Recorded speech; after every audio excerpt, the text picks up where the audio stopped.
Good morning, family, friends, and shipmates. Thank you to everyone for coming.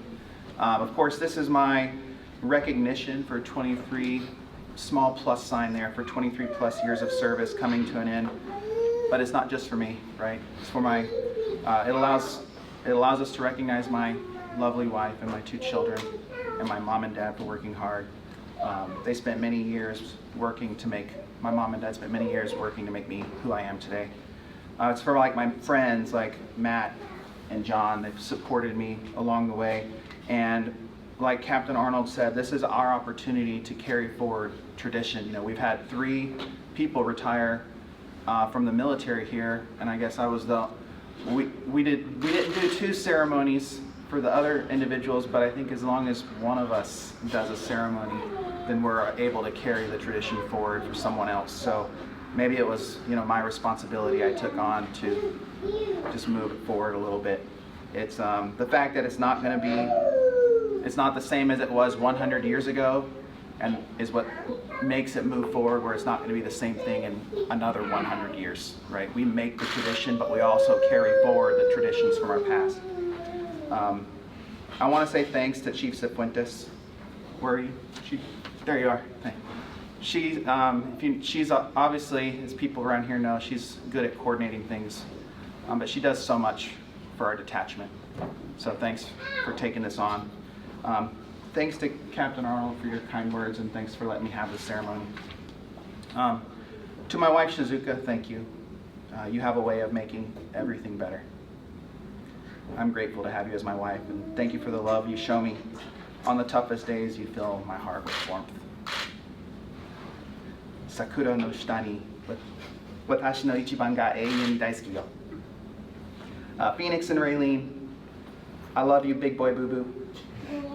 And I love you, Baby Boo Boo, aka Baby Yoda, aka I'm not Baby Yoda. I'm not Baby Yoda? No. Renault and Destin, I love you so much. We all miss you, and we're thinking about you always. Mom, thank you for instilling hard work into me throughout my formative years, which I had to look what that means. That actually means years 0 through 8. If you look that up, I've heard the word used so many times. It means 0 through 8, but also my mid-childhood years. In elementary and middle school, I remember there would be kids playing outside our window in base housing, and my mom would say, no, we have to study for a test, and we were studying for the test together. And I didn't understand at the time, but it's that mindset that made me who I am today, the hardworking person. So, you know, we talk about time value of money, but this is truly a return on investment because my mom worked hard with me at home. Dad, thank you for setting a good example of what a husband and father looks like. I've told this story to several people, and John and Matt will shake their heads when I tell this story, but they know I've been trying to get a meritorious service medal for a really long time. Defense Meritorious Service Medal was a little out of reach because you have to be at a command where you serve with other services, right? So I'm being realistic there. I know NMFSC, the Admiral won't give me a Defense MSM because it's not in his capacity, but like John said, my dad is a retired Air Force Master Sergeant, and he worked at Eglin Air Force Base. And if you imagine taking an Air Force missile, the AMRAAM missile, and designing it so that it can be mounted on all DoD aircraft across all DoD platforms, Navy, Air Force, Marines, you know, they all have airplanes. That's the project my dad worked on back in 1995 when I was in 2nd grade, and he took over as contracting officer as an E6 tech sergeant in a building full of officers and GS 13, 14, 15 civilians. And he coordinated the competition for that mount platform device. He brought it out of the big vendors, the prime contractors, and executed the contracting at the small business level. So imagine like Electric Boat building a submarine, but you come in and you say, Electric Boat, you're no longer going to build this submarine, I'm going to manage this. And you know, you build all the pieces to the submarine, kind of like that. Obviously that's a $1 trillion evolution, so that's not realistic. Anyway. So it basically means he took the money out of the hands of the big companies and gave it back to the little guy. That's how I've always seen it. And so his efforts resulted in $52 million saved by the Department of Defense because they took the money back from the big prime contractors. And he was ultimately awarded a Defense Meritorious Service Medal that was hand-signed by Dick Cheney when he was Department of Defense. So he hand-signed it, right? And so my dad received enough points to backdate his advancement exam to Master Sergeant, an exam cycle that had been executed 2 years prior. And he made Master Sergeant. And I remember coming home from school in Germany, 4th or 5th grade, and we had to take the printer paper that was on the feed with the little tear-off sides, and I wrote congratulations. And now I know what that was all about, but at the time it was just a good family memory to celebrate with my dad of his accomplishment. Thorn. Matt, thanks for being my guest speaker. I commissioned in May of 2011, and at the time I purchased 2 American Eagle silver dollars. I gave one as my, traditional first salute to my, at the time, leading chief petty officer. And this has been in my coin box for 13 years.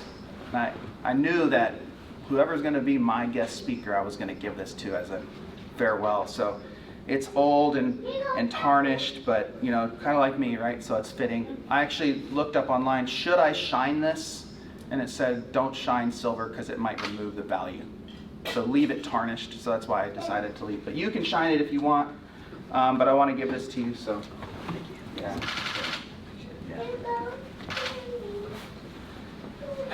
In times of struggle and turmoil, this is where we see the most growth. And I saw the most growth, like he said, in my entire life with my tour with Matt. He was there for it all. He's seen me happy. He saw me cry one time when my command let me down. He's an understanding and compassionate man. He's rare. He's like sifting through the water looking for that speck of gold. But instead of finding a speck of gold, you find a gold nugget the size of your hand. Where does that even come from? It's like winning the lottery all in one. And mark my words, there's never going to be a radiation health team like me and Matt. Ever. Thank you, John. Let's see, there's a John comment here. Yeah, John.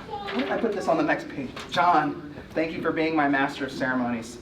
If there's one thing that he taught me, it's that MC is an actual word. It's spelled E-M-C-E-E. It's not just the short, like M for master, C for ceremonies. MC is an actual word. I didn't know that. And not many people get to share an office like Matt and I did. You both know in your hearts that I'm a good guy and I invest so much into those around me to a fault. Your wisdom and intelligence has kept me, has brought me to the point where I am now. And in the last few moments in the military, I have your character to emulate as I move forward, both as a man, father, husband. So thank you. So I want to say a few words on a topic I call "Remember Where You Came From." It's in the program. That's what I call this. I wanted to make something interesting, not just a bunch of thank yous. So I wanted to make a lesson, so to speak, my professorship coming out as I transition. In 2011, I commissioned as a staff member at NNPTC, Navy Nuclear Power Training Command. And I saw the director of training, Lieutenant Durham, and he was a salty lieutenant nuke, limited duty officer. Those are the chief petty officers they're just old. And he was a lieutenant. Like, when I was a lieutenant, I looked like I was a young guy, but this guy was like 65 years old. But he was, poor guy. If he watches this, I'm sorry. You were a good guy. I liked you, but I lost touch with him. I don't know where he's at. And he looked at me and he says, "I don't really have anything for you. Just remember where you came from." And I said, "Aye, aye, sir." I didn't really ask him any questions. And I said, I thought to myself, like, what does that even mean? What does "remember where you came from" mean? And everyone in the room probably thinks the same thing when they hear that. Of course, you were prior enlisted, so don't forget the difficult life you had now that you have your silver forks and the queen-size bed in your room, the 5, 6, no, 10-section watch rotation on the carrier, watch every 30 days at the hospital.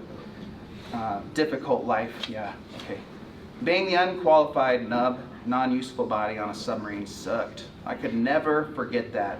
The feeling of despair I promised I would never forget. And I spent many years since then wondering, what does that mean? Superficially, it means do not forget your roots, do not forget your background. If you've seen Game of Thrones, you recall Natalie Dormer's character, Marjorie Tyrell. She married King Joffrey, but to the viewer's dismay, was his polar opposite. She stopped the horse, she stopped the carriages, she got out. She walked with the peasants so that she might share their misery, or is it to remember her own misery, where she came from, right? Remembering where you came from extends beyond the simple action of remembering. It involves recalling those feelings and putting them to good use in something we call empathy. Two Greek words that come together here in the etymology of the word.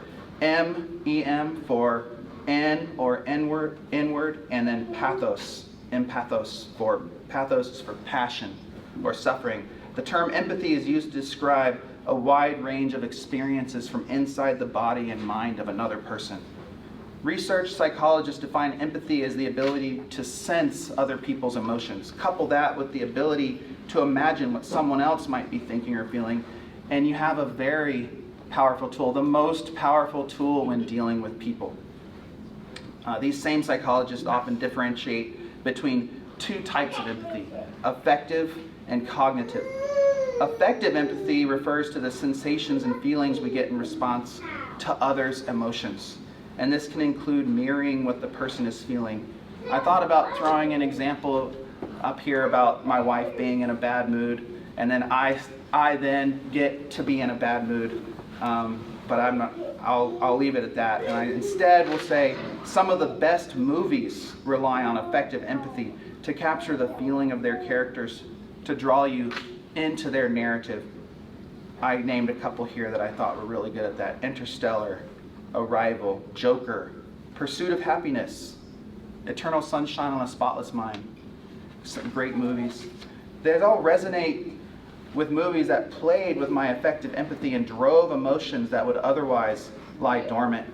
Blade Runner, Ridley Scott's adaptation of Philip K. Dick's Do Androids Dream of Electric Sheep is my favorite. Roy Batty, he's the story's antagonist. His speech is considered the most moving death soliloquy in movie history.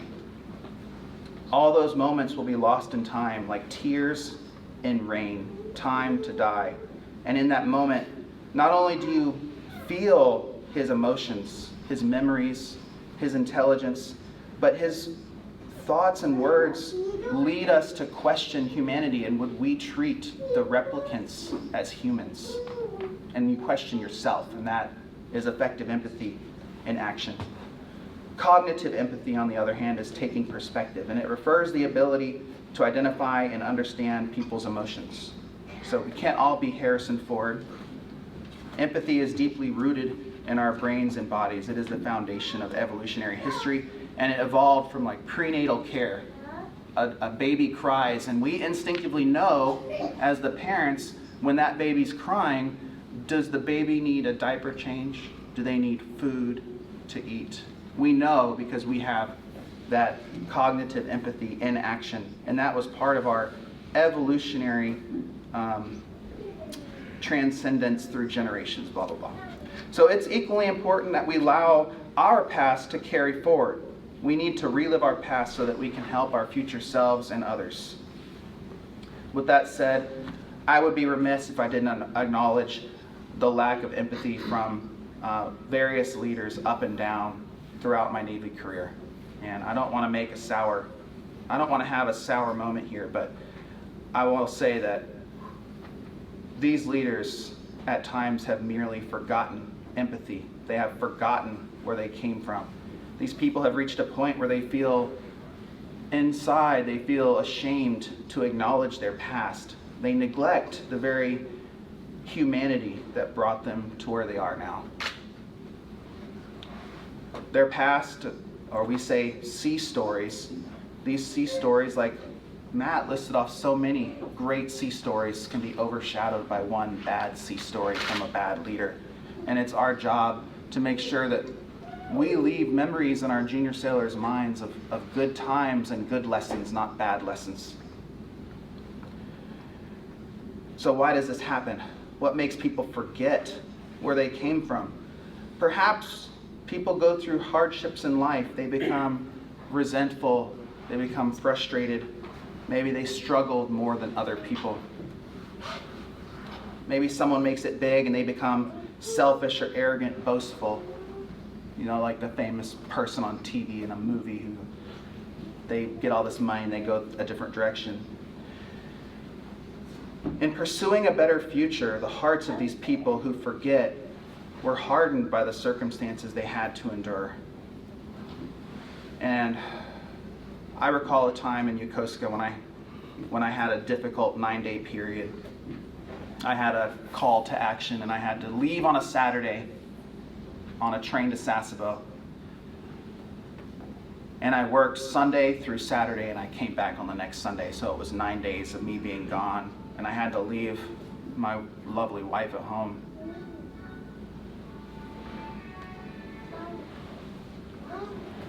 Someone's phone. For the video, someone's phone went off. I was just joking. So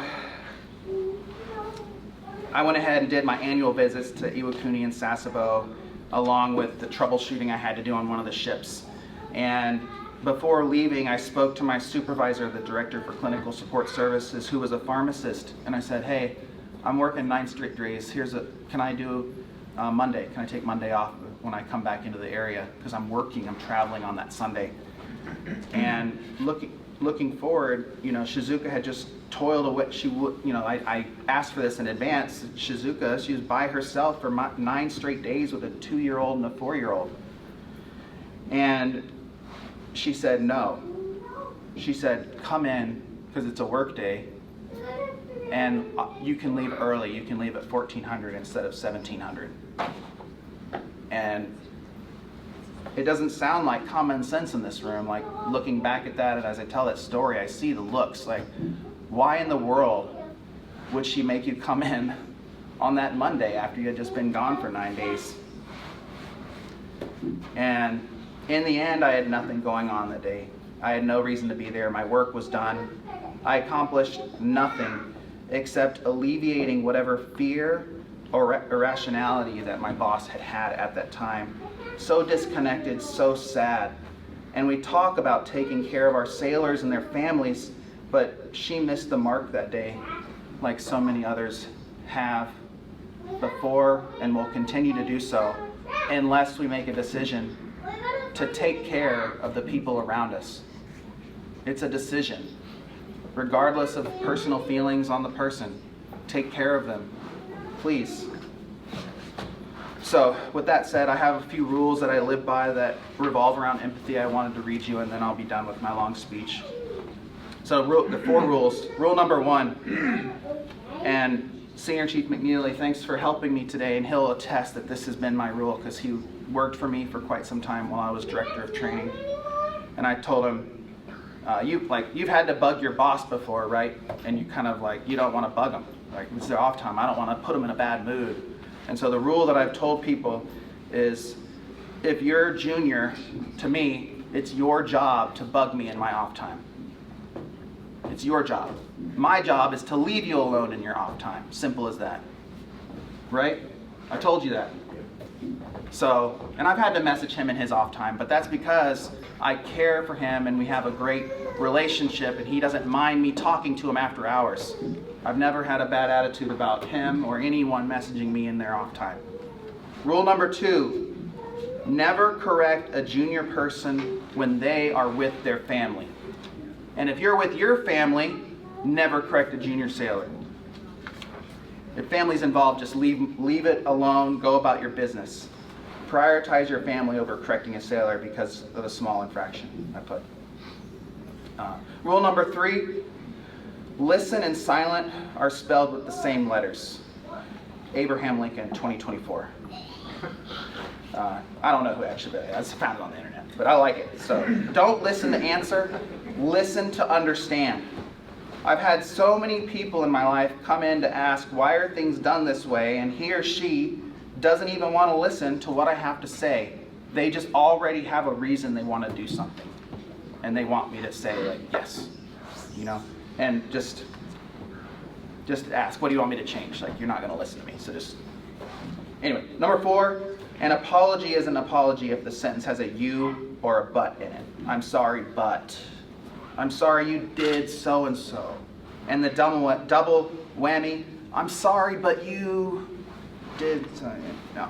So I want to end here. Empathy facilitates the development of our personal connections. Empathy is important in leadership because it increases trust, communication, and a sense of worth in team members. And top companies agree that empathy is the most important leadership skill, yada yada. I have some other rules I keep in my pocket, but I won't share them today. I just simply pray that I've made a difference in everyone's lives. If I've taught you, I hope I made a difference in your life. And thank you for coming today and supporting me, my family, and Navy tradition. That's it. Thank you.